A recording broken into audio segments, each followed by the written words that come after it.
Apparemment, un bus a été incendié et l'incendie commence à prendre à atteindre le feu, commence à atteindre les bâtiments administratifs.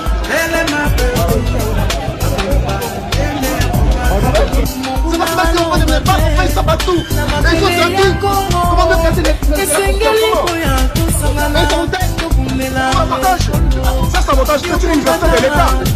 Ça, ce sont les coulous là. Ce sont les coulous là. Ce sont les gens qui sont contre les attributions de l'État.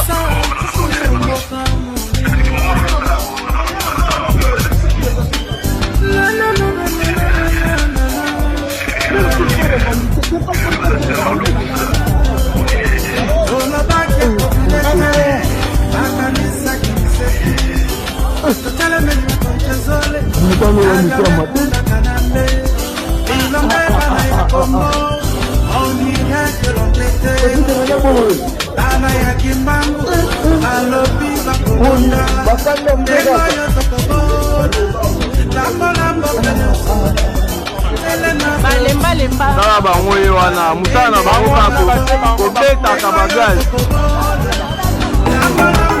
Honneur du monde, n'importe qui pour la paix, vanité des vanités.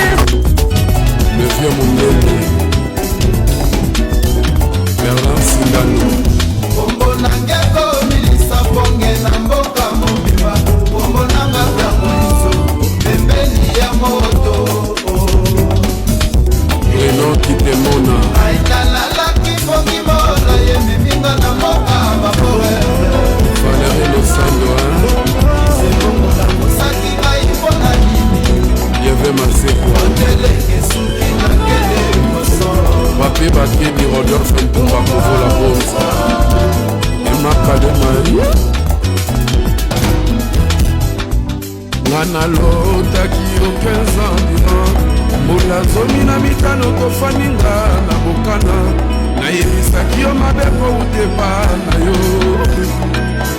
Vrai ou faux, tu ne peux savoir raison. Physicien.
C'est une université de l'État. Hein? Ça, ce sont des poulounas. Ce sont des poulounas. Ce sont des gens qui sont contre les actions du chef de l'État. Ce sont